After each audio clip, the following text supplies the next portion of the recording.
स्वागत है आपका दोस्तों बिहार न्यूज़ में। मैं हूं फिरदौस गनी और आप देख रहे हैं केडीबी लाइव। दोस्तों आज हो चुका है 13 जनवरी 2026। तो आज की पूरे बिहार की टॉप न्यूज़ लेकर आए हैं आपके लिए।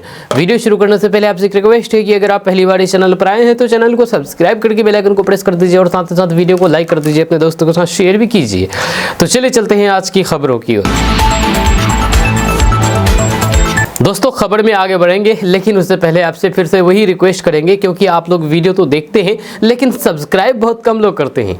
अगर आप सब्सक्राइब कर लिए हैं तो कोई बात नहीं किए हैं तो कर लीजिए, इसी तरह की खबरें देखने के लिए। जहाँ सब्सक्राइब करेंगे तभी आप इस खबर को देख सकते हैं आगे चल करके। तो इसलिए आपसे रिक्वेस्ट है कि इस चैनल को, केडीबी लाइव चैनल को सब्सक्राइब कर दीजिए अभी, और साथ ही साथ लाइक भी कर दीजिए। तो चलिए चलते हैं खबरों की ओर। तो आज खबर की शुरुआत सबसे पहले करेंगे कि बिहार में कहीं भी अगर आपको सड़कों में गड्ढा दिख जाए तो उस गड्ढे से आपको 5,000 रुपये कमाई हो सकती है। जी हाँ, क्योंकि बिहार सरकार के मंत्री ने गड्ढा बताओ 5,000 रुपये इनाम पाओ अभियान शुरू करने जा रही है। 15 फरवरी से ये योजना लागू करने जा रही है। जी हाँ, किशनगंज में उद्योग मंत्री डॉक्टर दिलीप कुमार जायसवाल ने सड़कों को गड्ढा मुक्त बनाने के लिए बड़ी घोषणा की है।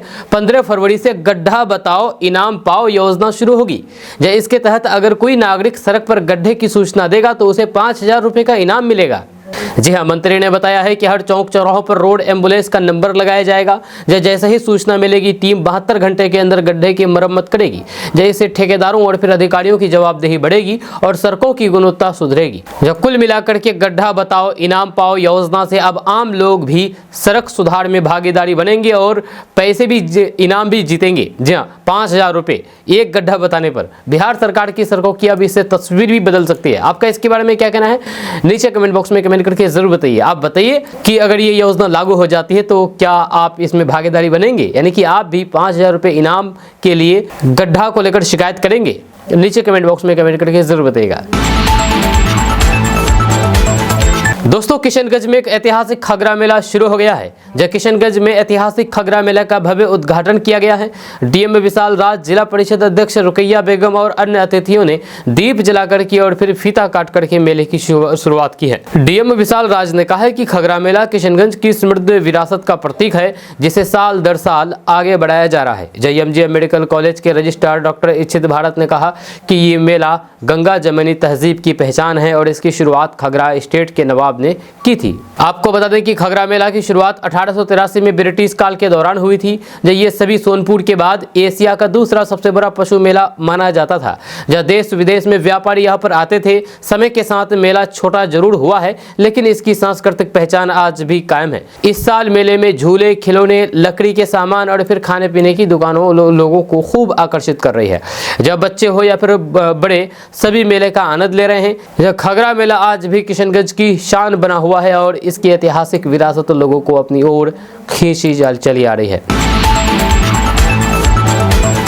दोस्तों अब बिहार के गांव के लिए बड़ी खुशखबरी सामने आई है। अब बिहार के गांव भी 2 लेन की सड़क होगी। जी हां, बिहार के ग्रामीण इलाकों के लिए बड़ी राहत, बड़ी खबर सामने आई है। बिहार सरकार अब गांव की सड़कों को 2 लेन बनाने जा रही है। ग्रामीण कार्य मंत्री डॉक्टर अशोक चौधरी ने बताया है कि 7 निश्चय पार्ट 3 योजना के तहत चरणबद्ध तरीके से ग्रामीण सड़कों का चौड़ीकरण किया जाएगा। इससे गाँव की कनेक्टिविटी मजबूत होगी और फिर विकास को नई रफ्तार मिलेगी।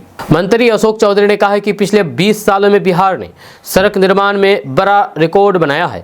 जहां अब तक 1,20,000 से ज़्यादा बसावटों को सड़क से जोड़ा गया है और करीब 1,19,000 किलोमीटर पक्की सड़कें बनाई गई है।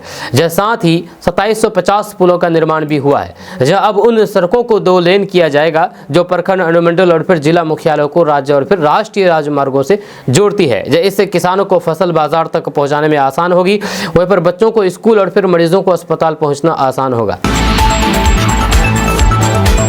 दोस्तों अब वोटर आईडी कार्ड बनवाने वालों के लिए बड़ी सुविधा आ गई है। खबर के मुताबिक वोटर आईडी कार्ड अब 15 दिन के अंदर घर तक डिलीवर कर दिया जाएगा, यानी कि अब दफ्तर के चक्कर काटने की जरूरत नहीं है आपको। आप ऑनलाइन आवेदन करके घर बैठे वोटर आईडी कार्ड मंगा सकते हैं। जब वोटर कार्ड के लिए आवेदन करने के लिए आपको NBSP पोर्टल या फिर वोटर हेल्पलाइन ऐप पर जाकर के फॉर्म भरना होगा। इसमें आपका नाम, पता, जन्मतिथि, मोबाइल नंबर और फिर जरूरी डॉक्यूमेंट्स जैसे आधार कार्ड, पहचान पत्र, फोटो और एड्रेस प्रूफ अपलोड करना होगा। जब वहीं पर आवेदन करने के बाद बाद आप अपने वोटर आईडी कार्ड का स्टेटस आसानी से देख सकते हैं। इसके लिए वेबसाइट ऐप पर एप्लीकेशन रेफरेंस नंबर के से स्टेटस चेक होगा और कई मामलों में SMS के जरिए भी अपडेट मिल जाएगा। जब कार्ड बन जाएगा तो स्पीड पोस्ट से आपके घर पहुंचा दिया जाएगा।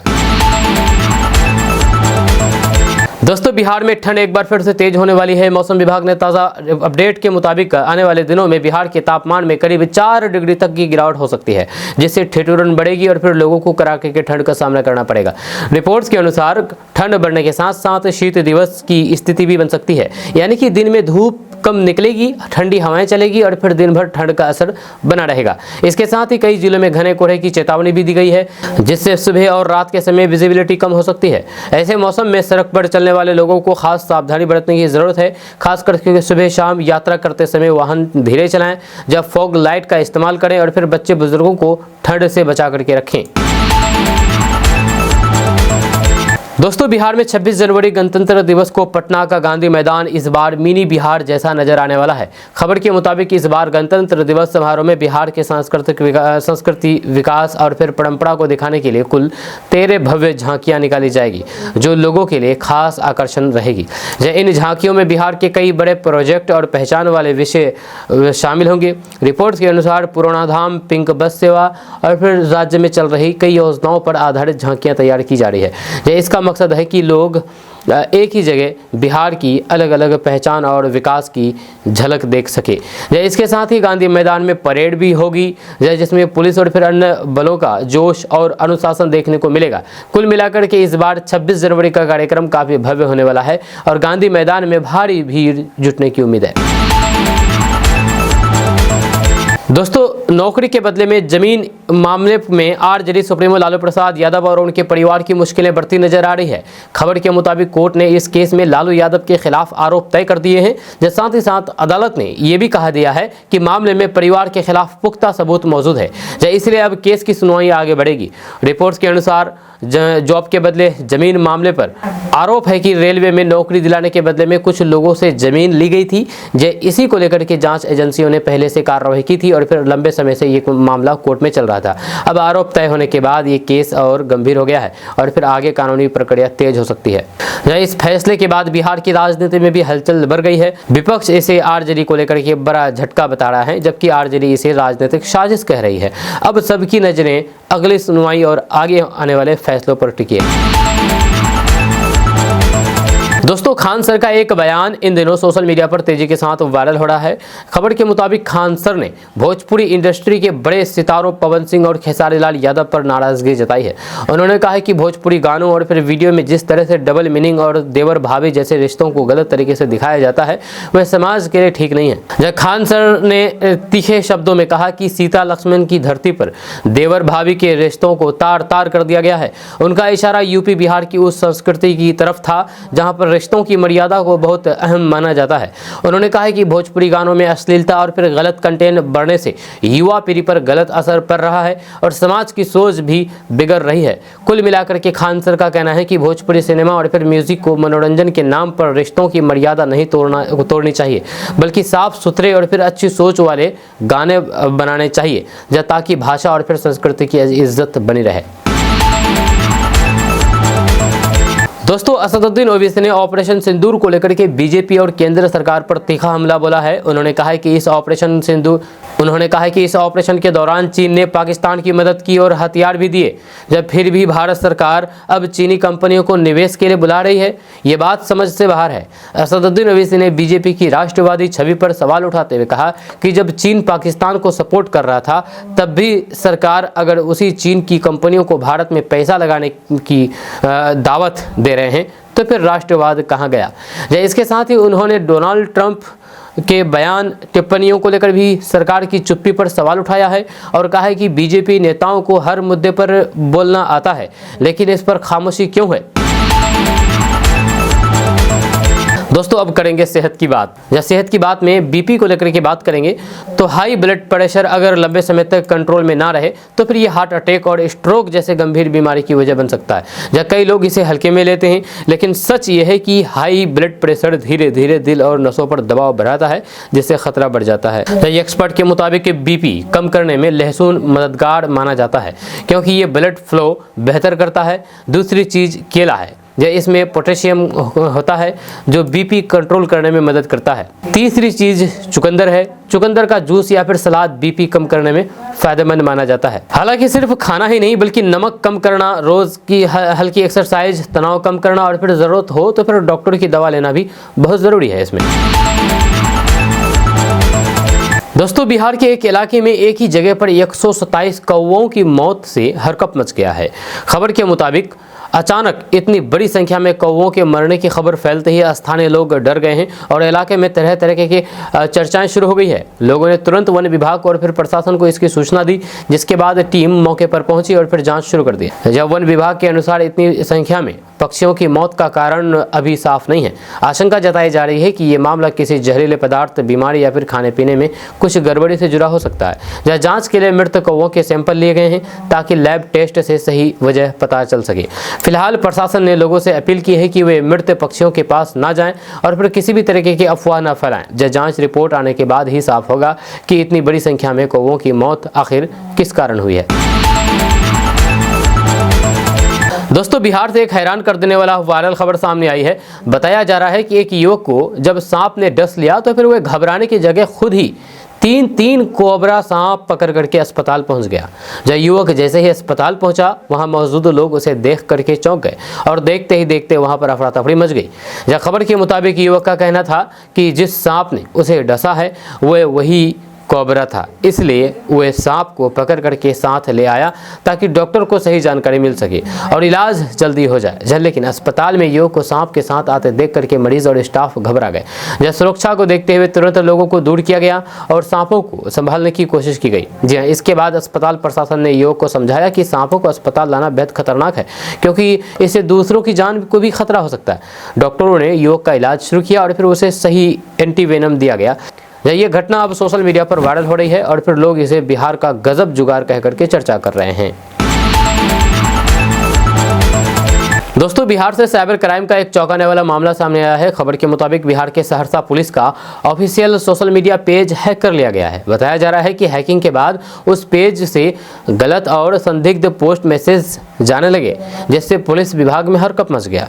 इस घटना को साइबर ठगी और डिजिटल सुरक्षा से जोड़ करके देखा जा रहा है, क्योंकि अगर पुलिस का ऑफिशियल पेज ही हैक हो जाए तो फिर आम जनता तक गलत जानकारी फैल सकती है और फिर अपराधी इसका गलत फायदा भी उठा सकते हैं। खबर के अनुसार मामले की जानकारी मिलते ही वरिष्ठ अधिकारियों ने तुरंत एक्शन लिया और फिर पेज को रिकवर करने की प्रक्रिया शुरू कर दी गई। दोस्तों बिहार में बस यात्रियों के लिए एक बड़ा और सख्त फैसला लिया गया है। खबर के मुताबिक अब बिहार में स्लीपर बसों पर कड़ी कार्रवाई होगी। जहां परिवहन मंत्री ने साफ आदेश दिया है कि अगर किसी बस मालिक ने सीटर बस को गैर कानूनी तरीके से स्लीपर बस में बदला तो उसका परमिट तुरंत रद्द कर दिया जाएगा। दरअसल बात यह है कि कई बस संचालक नियमों को तोड़ करके सीटर बस में सीट हटा करके स्लीपर बना देते हैं, जिससे यात्रियों की सुरक्षा पर खतरा बढ़ जाता है। ऐसी बसों में दुर्घटना के समय नुकसान ज़्यादा होता है और फिर नियमों के हिसाब से ये बदलाव गलत माना जाता है। इसी वजह से सरकार ने अब इस पर सख्ती दिखाने का फैसला कर लिया है।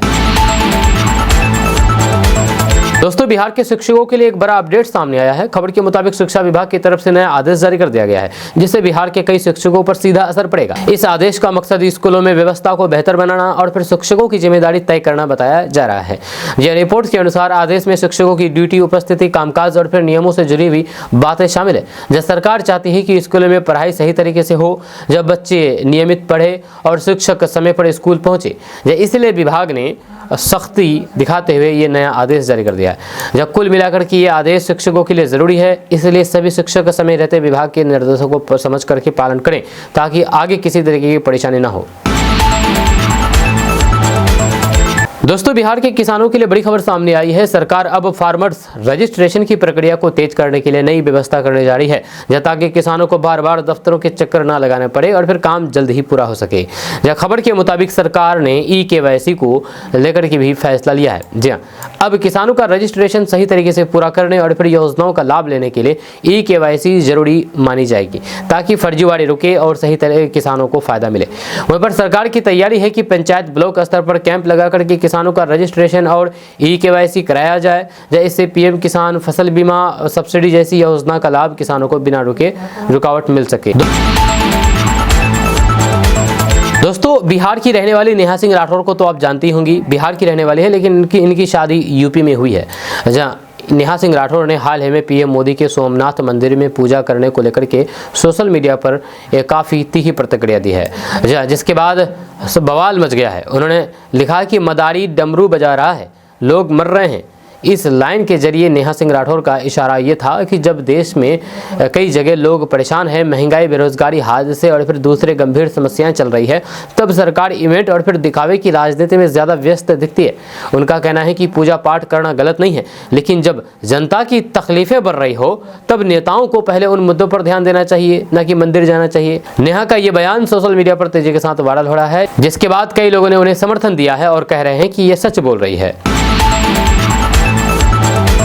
दोस्तों, बिहार के किसानों के लिए राहत भरी खबर है। बिहार के किसानों को बिहार सरकार की तरफ से फार्मर रजिस्ट्रेशन कराने के लिए बोला गया है, लेकिन बहुत सारे लोग परेशान हैं कि फार्मर रजिस्ट्रेशन कहां से करें। तो अब फार्मर रजिस्ट्रेशन कराना पहले से कहीं ज़्यादा आसान हो गया है, जब सरकार ने वसुधा केंद्रों पर भी किसान रजिस्ट्रेशन की सुविधा शुरू कर दी है। अब किसान अपने गांव या फिर नज़दीकी वसुधा केंद्र जाकर के आसानी से यूनिक किसान ID बनवा सकते हैं। जब राज्य में इस समय फार्मर रजिस्ट्री का महाअभियान चल रहा है, जहाँ पर शिविर में रजिस्ट्रेशन नहीं हो पाया, वहाँ पर वसुधा केंद्र बेहतर विकल्प बन गए हैं।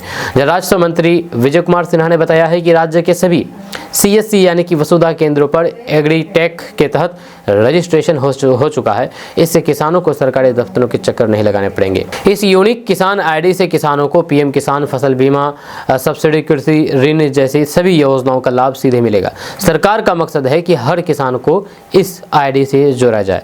मंत्री ने बताया है कि जिन लोगों में जमीन के रिकॉर्ड साफ है, वहां पर रजिस्ट्रेशन तेज हो रहा है, वहीं पर पुराने रिकॉर्ड वाले जिलों में थोड़ी दिक्कतें आ रही है। दोस्तों, कांग्रेस सांसद प्रियंका गांधी की जन्मदिन के मौके पर पूर्णिया सांसद पप्पू यादव ने इसे दूसरा नाम दिया है। जहां पूर्णिया सांसद पप्पू यादव ने इस खास मौके को सेवा के नाम समर्पित करते हुए रक्तदान शिविर का आयोजन किया है। सांसद कार्यालय में खुद पप्पू यादव ने पहले रक्तदान करके इसकी शुरुआत की और फिर बड़ी संख्या में समर्थक भी आ गया है। इस दौरान उन्होंने प्रियंका गांधी को भी देश के दबे कुचले और फिर शोषितों की आवाज़ बताया है और कहा कि वे महिलाओं और फिर आम जनता के हक की लड़ाई मजबूती से लड़ रही है। दोस्तों, नीतीश कुमार की समृद्धि यात्रा शुरू होने से पहले बिहार सरकार की एक अहम कैबिनेट बैठक होने जा रही है। खबर के मुताबिक इस बैठक में सरकार का फोकस खासतौर पर रोजगार और फिर बुनियादी ढांचे यानी कि सड़क, पुल, बिजली, पानी जैसी जरूरी योजनाओं पर रहेगा। माना जा रहा है कि कैबिनेट बैठक में कई बड़े फैसले लिए जा सकते हैं, ताकि यात्रा के दौरान मुख्यमंत्री जिन योजनाओं की समीक्षा करेंगे उनकी तैयारी पहले से और मजबूत हो जाए। इसमें नई योजनाओं को मंजूरी, पुराने प्रोजेक्ट की प्रगति और फिर विकास कार्यों की गति बढ़ाने जैसे मुद्दे शामिल हो सकते हैं। कुल मिलाकर के सरकार चाहते हैं कि समृद्धि यात्रा से पहले ही विकास और फिर रोजगार से जुड़ी योजनाओं को तेज किया जाए, ताकि जिले में जाकर के सीएम को ग्राउंड लेवल पर बेहतर रिपोर्ट और फिर कामकाज की स्थिति दिखाई दे।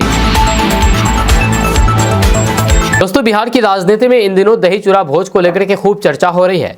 इस भोज को राजनीतिक तौर पर काफी अहम माना जा रहा था, लेकिन सबसे चौंकाने वाली बात यह रही है कि इसमें कांग्रेस का एक भी विधायक शामिल नहीं हुआ।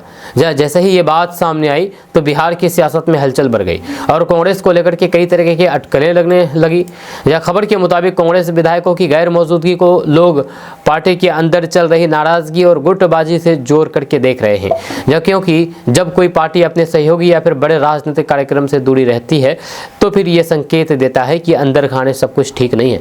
इसी वजह से अब कहा जा रहा है कि कांग्रेस के अंदर टूट या फिर बड़े बदलाव की चर्चा तेज हो चुकी है।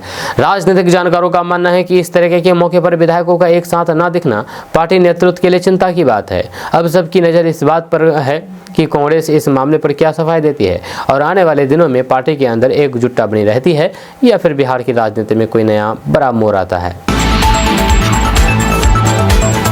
दोस्तों, बिहार की राजनीति में एक बार फिर से बयानबाजी को लेकर के बड़ा विवाद खड़ा हो गया है। खबर के मुताबिक सांसद पप्पू यादव ने केंद्रीय मंत्री गिरिराज सिंह पर एक अमर्यादित टिप्पणी कर दी, जिसके बाद सियासी माहौल गर्मा गया। इस बयान को लेकर के अब राजनीतिक बवाल तय माना जा रहा है, क्योंकि बीजेपी नेताओं और फिर समर्थकों में इसको लेकर के नाराजगी तेजी से बढ़ रही है। रिपोर्ट्स के अनुसार पप्पू यादव के बयान के बाद भाजपा की तरफ से कड़ी प्रतिक्रिया सामने आने की संभावना है। बीजेपी इसे नेताओं के सम्मान और फिर राजनीतिक भाषा की मर्यादा से जोड़ करके देख रही है। वहीं पर पप्पू यादव के समर्थकों का कहना है कि उन्होंने जो कहा है वह राजनीतिक जवाब था, लेकिन विपक्षी इसे गलत और फिर अभद्र भाषा बता रहा है।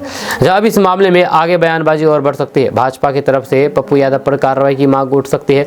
वहीं पर पप्पू यादव भी अपने बयान को लेकर के सफाई दे सकते हैं। कुल मिलाकर के ये विवाद बिहार की राजनीति में एक नया बड़ा मुद्दा बन गया है। दोस्तों, बिहार की राजनीति में एक बार फिर से तेज प्रताप यादव के बयान को लेकर के चर्चा तेज हो गई है। खबर के मुताबिक तेज प्रताप यादव ने मांग की है कि बिहार के तमाम प्रमुख हिंदू तीर्थ स्थलों पर मांस और मदिरा की बिक्री पूरी तरीके से बंद कर दिया जाए। जो उनका कहना है कि धार्मिक स्थलों की पवित्रता बनाए रखने के लिए यह फैसला जरूरी है और ऐसे स्थानों के आसपास मांस मदिरा की बिक्री से श्रद्धालुओं की भावनाएं आहत होती है। जहाँ तेज प्रताप यादव ने कहा है कि बिहार में ऐसे कई धार्मिक स्थल है जो कि दूर दूर से श्रद्धालु दर्शन के लिए आते हैं। जहाँ ऐसे में वहाँ के आसपास शराब और फिर मांस की बिक्री होना सही नहीं है। वहीं पर उन्होंने सरकार से अपील की है कि वे इस पर सख्त नियम बनाएं और फिर तीर्थ क्षेत्रों को पूरी तरीके से पवित्र क्षेत्र घोषित करें ताकि धार्मिक माहौल बना रहे।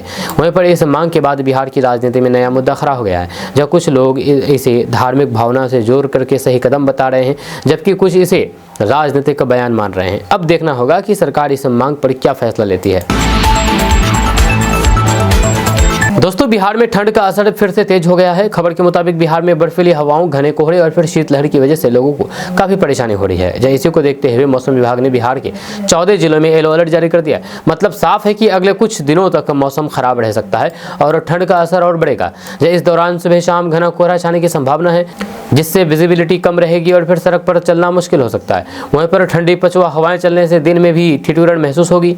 जहाँ इस डबल अटैक का सबसे ज्यादा असर छोटे बच्चों, बुजुर्गों और फिर बीमार लोगों पर पड़ सकता है। जब मौसम विभाग और फिर प्रशासन ने लोगों से अपील की है कि सुबह जल्दी और फिर रात में बेवजह बाहर ना निकले, गर्म कपड़े पहने और फिर कोहरे में वाहन चलाते समय खास सावधानी रखें। जरूरत हो तो फिर हेडलाइट, फॉग लाइट और का इस्तेमाल करें ताकि किसी हादसे से बचा जा सके। दोस्तों, महाराष्ट्र नवनिर्माण सेना यानी कि MNS प्रमुख राज ठाकरे ने एक बार फिर से यूपी और फिर बिहार से आए हुए लोगों को लेकर के विवादित बयान दिया है। खबर के मुताबिक राज ठाकरे ने हिंदी थोपे जाने के मुद्दे पर नाराजगी जताते हुए कहा कि यूपी बिहार के लोगों को समझना चाहिए कि महाराष्ट्र में मराठी भाषा का सम्मान जरूरी है, और अगर कोई भी यहाँ पर आकर के जबरदस्ती करेगा तो फिर मैं उसको सबक सिखाऊंगा, जैसे कड़े शब्द भी बोले हैं। इस बयान के बाद राजनीति गर्मा गई है। वहीं पर एक तरफ MNS समर्थक इसे मराठी अस्मिता की बात कर रहे हैं, वहीं पर दूसरी तरफ कई लोग इसे भड़काऊ और फिर अपमानजनक मान रहे हैं, बिहारियों का अपमान कर रहे हैं। दोस्तों, बिहार की राजनीति में एक बार फिर से RCP सिंह को लेकर के चर्चाएं तेज हो गई है। खबर के मुताबिक ये अटकलें लगाई जा रही है कि खरमास के बाद RCP सिंह फिर से नीतीश कुमार की पार्टी JDU ज्वाइन कर सकते हैं। इस बीच जनसुराज से जुड़े हुए नेता ने मुस्कुरा करके जो इशारा दिया, उसके बाद वह बात और ज्यादा चर्चा में आ गई है कि अंदर खाने कुछ बड़ा होने वाला है। हालांकि अभी तक ना तो RCP सिंह की तरफ से कोई भी पक्का ऐलान हुआ है और न ही JDU की तरफ से कोई भी आधिकारिक पुष्टि हुई है, लेकिन राजनीतिक गलियारों में यह माना जा रहा है कि बिहार में चुनावी माहौल बनते ही बड़े नेताओं की घर वापसी या फिर दल बदल की राजनीति तेज हो सकती है।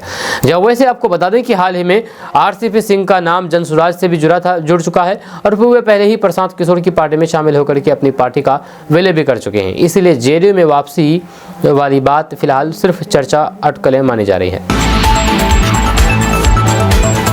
दोस्तों, भोजपुरी सुपरस्टार और पावर स्टार पवन सिंह को लेकर के एक बड़ी राजनीतिक चर्चा सामने आई है। खबर के मुताबिक पवन सिंह ने खुद ये लीक किया है कि उनकी एक सीक्रेट मीटिंग अमित शाह से हुई थी और उस मीटिंग में अमित शाह ने उनसे क्या कहा था। इसी खुलासे के बाद सोशल मीडिया पर हड़कंप मच गया है और फिर लोग इसे भोजपुरी स्टार्स की राजनीति में इंटरी से जोड़ करके देख रहे हैं। रिपोर्ट्स के अनुसार पवन सिंह ने बताया है कि अमित शाह से बातचीत करने के दौरान उन्हें राजनीति को लेकर के सलाह दी गई थी।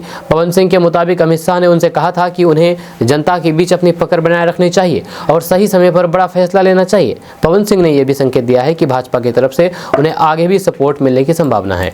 इस बयान के बाद ये चर्चा तेज हो गई है कि क्या पवन सिंह आने वाले समय में बड़ा कदम उठाने जा रहे हैं, क्योंकि जिस तरह से बड़े नेता उनसे मिल रहे हैं और फिर बातचीत हो रही है, उससे साफ लगता है कि भोजपुरी इंडस्ट्री के बड़े चेहरे को राजनीति में मजबूत भूमिका देने की तैयारी हो सकती है। दोस्तों, बिहार में महिलाओं को आत्मनिर्भर बनाने की दिशा में सरकार एक बड़ी पहल करने जा रही है। नीतीश सरकार ने तय किया है कि अब बिहार की सड़कों पर नारी शक्ति भी दिखाई देगी। इस योजना के तहत राज्य के करीब 60,000 महिलाओं को ड्राइविंग की ट्रेनिंग दी जाएगी और उन्हें ड्राइवर के रूप में तैयार किया जाएगा। यह सरकार का मकसद है कि महिलाएं सिर्फ घर तक सीमित ना रहें, बल्कि उन्हें भी रोजगार के बेहतर मौके मिले और फिर वे अपने दम पर कमाई कर सके। वहीं पर ट्रेनिंग पूरी होने के बाद महिलाएं बस, टैक्सी, ई रिक्शा या फिर अन्य वाहन को चला करके काम कर पाएंगी, जिससे उनकी आमदनी बढ़ेगी और फिर परिवार को आर्थिक सहारा मिलेगा। इस पहल से महिलाओं का आत्मविश्वास भी बढ़ेगा और फिर बिहार में महिला सशक्तिकरण को नई ताकत मिलने की उम्मीद है। दोस्तों, बिहार में पेंशनधारियों के लिए बड़ी खुशखबरी सामने आई है। खबर के मुताबिक सरकार ने पेंशन पाने वाले लाभार्थियों के खाते में पेंशन की राशि भेजनी शुरू कर दी है। इससे बुजुर्गों, विधवा महिलाओं और दिव्यांग पेंशनधारियों को बड़ी राहत मिलेगी, क्योंकि बहुत से लोग लंबे समय से पेंशन का आने का इंतजार कर रहे थे। सरकार की तरफ से पैसा भेजे जाने के बाद अब पेंशनधारियों को सलाह दी जा रही है कि वे अपने बैंक खाते या फिर पासबुक अपडेट करा करके राशि की पुष्टि कर लें। जिन लोगों के खाते में पैसे नहीं पहुंचा है, उन्हें घबराने की जरूरत नहीं है। कई बार तकनीकी कारणों से भुगतान में थोड़ा समय लग जाता है। ऐसे में कुछ दिन तक इंतजार करें और फिर भी पैसे नहीं आए तो फिर संबंधित पंचायत, प्रखंड या फिर बैंक में जानकारी ले सकते हैं। पेंशन की ये राशि गरीब और ज़रूरतमंद परिवारों के लिए काफ़ी अहम होती है, क्योंकि इसी पैसे से कई लोग दवा, इलाज और रोज़मर्रा की ज़रूरतें पूरी करते हैं। यही वजह है कि सरकार द्वारा पेंशन का पैसा भेजना लाखों लोगों के लिए राहत की खबर मानी जा रही है। दोस्तों, बिहार में राशन कार्ड से जुड़ी हुई प्रक्रियाओं को अब और आसान बनाने की तैयारी हो रही है। खबर के मुताबिक अब विवाहित बेटियों का नाम ससुराल के राशन कार्ड में जोड़ना पहले के मुकाबले बहुत आसान हो जाएगा। इसके लिए नई व्यवस्था लागू की जा रही है ताकि महिलाओं को बार बार दफ्तरों के चक्कर ना लगाने पड़े और लंबी भागदौड़ से बच सके। वहीं पर अब तक कई बार ऐसा होता था कि शादी के बाद महिला का नाम मायके के राशन कार्ड में रहता था, लेकिन ससुराल के कार्ड में जोड़ने के लिए कई कागजात, आवेदन और फिर ऑफिस के चक्कर लगाने पड़ते थे। इसी वजह से कई महिलाओं को महीनों तक परेशानी होती थी और फिर कई बार राशन लेने में भी दिक्कतें आती थी। नई व्यवस्था के तहत अब आवेदन प्रक्रिया आसान हो जाएगी और फिर ज़रूरी दस्तावेज कम कर दिए जाएंगे। इसका मकसद ये है कि शादी के बाद महिलाओं का नाम सही तरीके से ससुराल के राशन कार्ड से जुड़ जाए और फिर उसे समय पर राशन का लाभ मिलता रहे। इसे खास करके गरीब और फिर ज़रूरतमंद परिवारों को राहत मिलेगी और फिर महिलाओं को सरकारी सिस्टम से परेशानी नहीं होगी। दोस्तों, असदुद्दीन ओवैसी ने एक बयान दिया है जिसके बाद बवाल मच गया है। जी हाँ, असदुद्दीन ओवैसी ने कहा कि एक दिन हिजाब पहनने वाली लड़की भी इस देश की प्रधानमंत्री बनेगी। अब इस बयान पर बीजेपी की तरफ से तीखी प्रतिक्रिया सामने आई है। खबर के मुताबिक भाजपा नेताओं ने असदुद्दीन ओवैसी के इस बयान पर तंज कसते हुए कहा है कि प्रधानमंत्री की कुर्सी बाद में देखना, पहले अपनी पार्टी में किसी बुर्का पहनने वाली महिलाओं को जगह दे दो। जी, भाजपा का कहना है कि असदुद्दीन ओवैसी सिर्फ बयान देकर के चर्चा में रहते हैं, लेकिन उनकी पार्टी में महिलाओं की भागीदारी और फिर नेतृत्व की स्थिति क्या है, ये भी देखना जरूरी है। वहीं पर बीजेपी नेताओं ने यह भी कह दिया है कि असदुद्दीन ओवैसी दूसरी को नसीहत देने से पहले अपनी पार्टी के अंदर महिलाओं को आगे बढ़ाने का काम करें। जहां इस बयान के बाद हिजाब और फिर राजनीति को लेकर के बहस और ज़्यादा तेज हो गई है।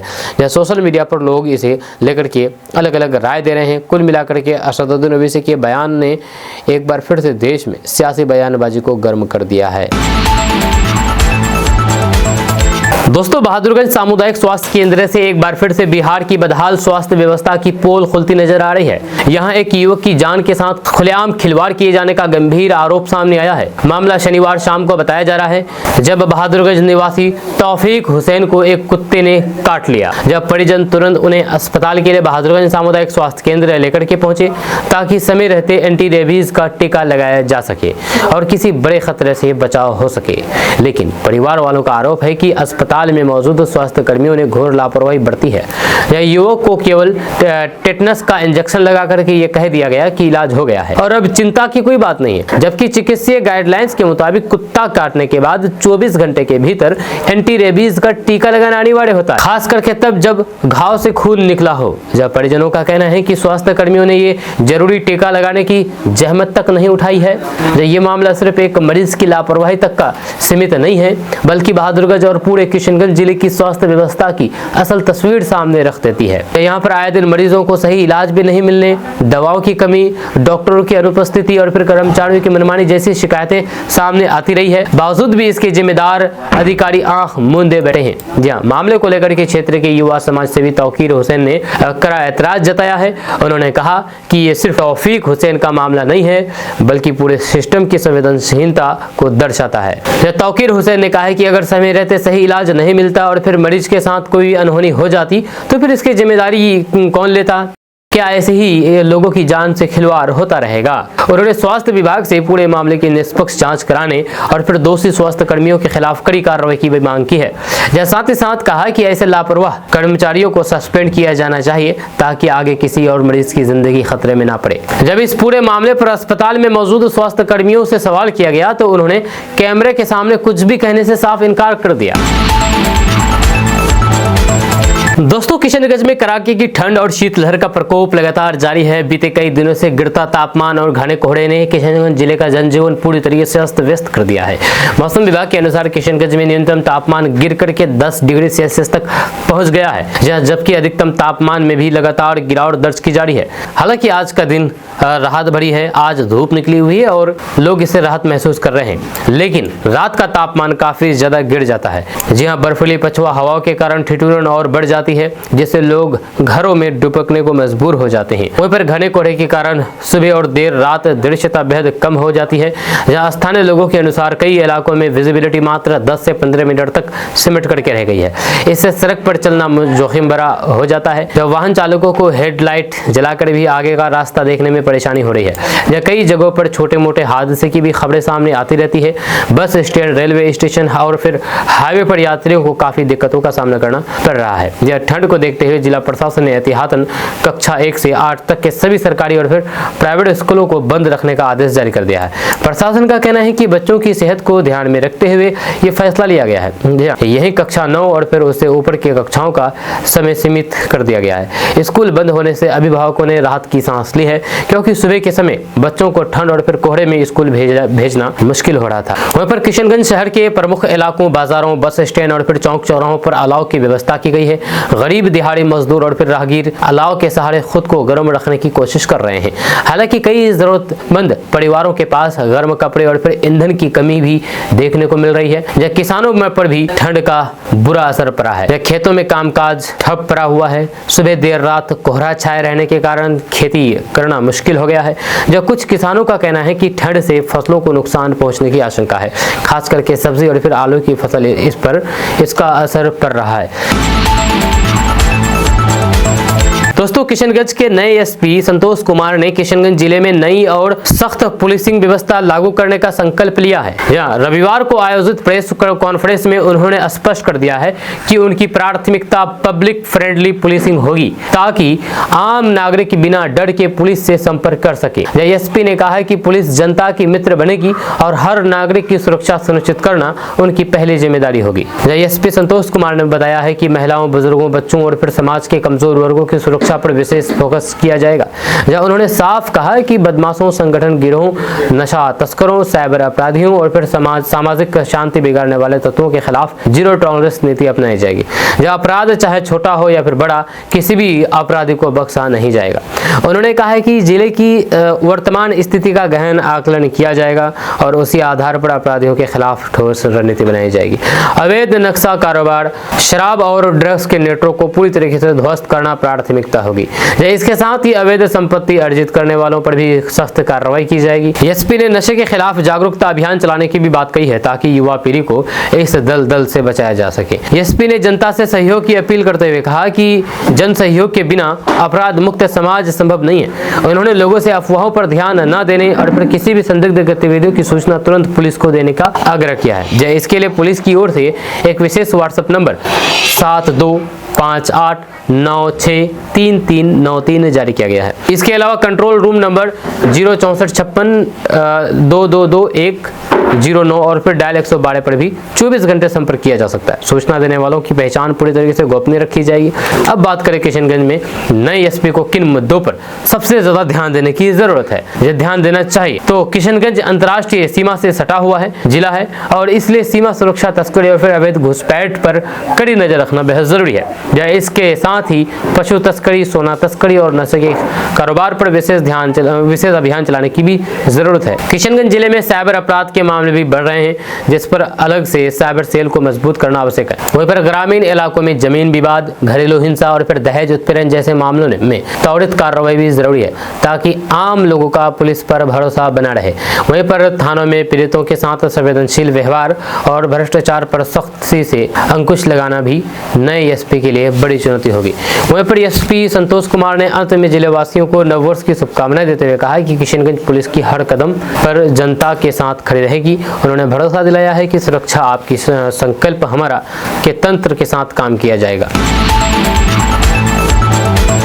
दोस्तों, किशनगंज से ताल्लुक रखने वाले डॉक्टर दिलीप कुमार जायसवाल ने कांग्रेस नेता राहुल गांधी को देशद्रोही बताया है। किशनगंज भाजपा कार्यालय में आयोजित प्रेस कॉन्फ्रेंस के दौरान डॉक्टर दिलीप कुमार जायसवाल ने राहुल गांधी को देश विरोधी बताते हुए कहा कि वे देश में भ्रम फैलाने का काम कर रहे हैं और विदेशों में जाकर के भारत के खिलाफ बयानबाजी करते हैं। डॉक्टर दिलीप कुमार जायसवाल ने ममता बनर्जी पर ईडी की जांच में हस्तक्षेप करने का भी आरोप लगाया है। उन्होंने कहा कि जिस तरह से ममता बनर्जी ने ईडी की कार्रवाई के दौरान दखल दिया है, उससे पूरे देश में उनकी आलोचना हो रही है।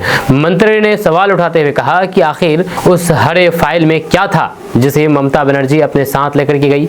उन्होंने कहा कि अगर कोई निर्दोष है तो फिर जांच से डरने की जरूरत नहीं होती है, या फिर जांच का विरोध क्यों किया जा रहा है। मंत्री डॉक्टर दिलीप कुमार जायसवाल ने आगे कहा कि यदि केंद्रीय एजेंसियां कोई गलत काम करती है तो फिर उसके लिए न्यायालय मौजूद हैं। ममता बनर्जी को सड़कों पर उतरने के बजाय कोर्ट का दरवाजा खटखटाना चाहिए था। उन्होंने कहा कि लोकतंत्र में संस्थाओं का सम्मान जरूरी है और जांच एजेंसियों के काम में हस्तक्षेप करना गलत परंपरा है। राहुल गांधी पर निशाना साधते हुए डॉक्टर दिलीप कुमार जायसवाल ने कहा कि वे जिस देश का नमक खाते हैं उसी देश के खिलाफ विदेशों में जाकर के बयान देते हैं। जब उन्होंने इसे देश के सम्मान के खिलाफ बताया है और कहा है कि ऐसे नेताओं को जनता जवाब देगी। दोस्तों, असदुद्दीन ओवैसी के एक बयान के बाद हंगामा मच गया है। ओवैसी ने कहा था कि हम रहे ना रहे इस दुनिया में, लेकिन एक दिन इस देश की प्रधानमंत्री हिजाब वाली बेटी बनेगी। असदुद्दीन ओवैसी ने इसे अपना निजी सपना बताया है और कहा है कि ये उनका ख्वाब है। हालांकि अब इनके ख्वाब पर बहुत सारे लोग प्रतिक्रिया दे रहे हैं। ओवैसी के इस बयान के बाद से देश में नई राजनीतिक बहस छिड़ गई है। तो आपको बता दूं कि असदुद्दीन ओवैसी के एक बयान ने देश की राजनीति में नई बहस छेड़ दी है। एआईएमआईएम प्रमुख असदुद्दीन ओवैसी ने महाराष्ट्र के सोलापुर में एक जनसभा को संबोधित करते हुए कहा कि हम रहे या ना रहे, लेकिन एक दिन इस देश की प्रधानमंत्री हिजाब पहनने वाली बेटी बनेगी। असदुद्दीन ओवैसी ने इसे अपना निजी सपना बताया है और कहा कि ये उनका ख्वाब है। इस बयान के बाद राजनीतिक हलकों में तीखी प्रतिक्रिया सामने आने लगी है। असम के मुख्यमंत्री हेमंत बिस्वा शर्मा ने दिल्ली में मीडिया से बातचीत करते हुए असदुद्दीन ओवैसी के बयान पर कड़ा पलटवार किया है। उन्होंने कहा है कि ऐसा कभी नहीं होगा और भारत का प्रधानमंत्री हमेशा हिंदू ही रहेगा। हेमंत बिस्वा शर्मा के इस बयान के बाद मामला और ज्यादा गर्मा गया है। विवाद बढ़ते ही बीजेपी नेताओं ने भी असदुद्दीन ओवैसी पर हमला बोलना शुरू कर दिया। दिल्ली में कई बीजेपी नेताओं और हिंदू संतों ने इसे तुष्टिकरण की राजनीति करार दिया है।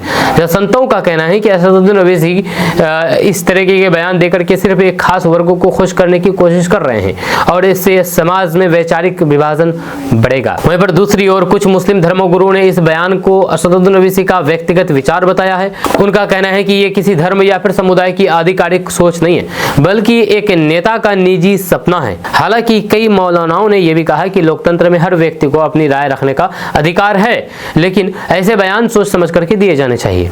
वहीं पर इस पूरे विवाद ने आगामी चुनाव से पहले सियासी माहौल को और गर्मा दिया है। राजनीतिक विश्लेषकों का मानना है कि इस तरह के बयान वैचारिक ध्रुवीकरण को तेज करते हैं और चुनावी माहौल को प्रभावित करने का काम करते हैं। सोशल मीडिया पर भी दोनों खेमों में लोग बटे हुए नजर आ रहे हैं। जब कई ओवैसी का समर्थन कर रहे हैं तो कई उनके बयान का विरोध भी कर रहे हैं। दोस्तों, बिहार के पूर्णिया में दिल्ली की निर्भया जैसी घटना हुई है। निर्भया कांड जैसी घटना हुई है जहाँ सीमांचल के पूर्णिया जिले से इंसानियत को शर्मसार कर देने वाली एक सनसनीखेज मामला सामने आया है। यह डगरवा थाना क्षेत्र के बरियार चौक स्थित जया ट्रेडर्स में एक लड़की के साथ कई लोग घिनौने करतूत को अंजाम दिया है। आरोप है कि 6 लड़कों ने एक लड़की का अपहरण किया, उनको जबरन से शराब पिलाई गई और पूरी रात उसके साथ दरिंदगी करते रहे। जब 6 लोगों ने मिलकर के फिलहाल पीड़िता की हालात बेहद गंभीर बनी हुई है और वे पूर्णिया जीएमसीएच में जिंदगी और मौत के बीच संघर्ष कर रही है। दोस्तों, बिहार के मुख्यमंत्री नीतीश कुमार किशनगंज दौरे पर आने वाले हैं। जो किशनगंज दौरे को लेकर के जिला प्रशासन पूरी तरीके से सक्रिय हो गया है। इसी कड़ी में रविवार को जिला पदाधिकारी विशाल राज ने दिगल बैंक प्रखंड के सीमावर्ती पंचायत धनतोला का व्यापक निरीक्षण किया। मुख्यमंत्री के संभावित कार्यक्रम को लेकर के पूरे क्षेत्र में दिन भर प्रशासनिक हलचल बनी रही। यह निरीक्षण के दौरान डीएम विशाल राज सबसे पहले धनतोला दुर्गा मंदिर परिसर स्थित अमृत सरोवर और ग्रामीण हाट पहुंचे। यहाँ पर उन्होंने अमृत सरोवर के चारों ओर लगाए गए पौधे की स्थिति का जायजा लिया और संबंधित अधिकारियों को पौधे की समुचित देकर के सुनिश्चित करने का निर्देश दिया। डीएम ने स्पष्ट कहा कि पर्यावरण संरक्षण के लिए लगाए गए पौधों की नियमित सिंचाई और फिर सुरक्षा जरूरी है। इसमें किसी तरीके की लापरवाही बर्दाश्त नहीं की जाएगी। इसके बाद डीएम ने ग्रामीण हाट परिसर का निरीक्षण किया, जब उन्होंने वहां पर साफ सफाई व्यवस्था को दुरुस्त रखने और फिर नियमित सफाई कराने का निर्देश दिया है। डीएम ने कहा कि मुख्यमंत्री के संभावित आगमन को देखते हुए पूरे क्षेत्र की साफ सफाई और व्यवस्था चाक चौबंद रहनी चाहिए ताकि किसी तरीके की अव्यवस्था न हो। वहीं पर निरीक्षण क्रम में जिला पदाधिकारी पंचायत सरकार भवन के सामने स्थित खेल मैदान पहुंचे। उन्होंने मैदान की रंग रोगन कराने और फिर सौंदर्यीकरण का निर्देश अधिकारियों को दिया। डीएम ने कहा है कि खेल मैदान और आसपास के क्षेत्रों को आकर्षक और व्यवस्थित बनाया जाए ताकि मुख्यमंत्री के कार्यक्रम के दौरान क्षेत्र की सकारात्मक छवि सामने आ सके। इसके बाद डीएम ने संभावित कार्यक्रम स्थल धनतोला से इंडो नेपाल सड़क और फिर SH 99 तक जाने वाले संपर्क मार्गों का बारीकी से निरीक्षण किया। उन्होंने सड़कों की स्थिति, आवागमन व्यवस्था और फिर सुरक्षा पहलों की समीक्षा की।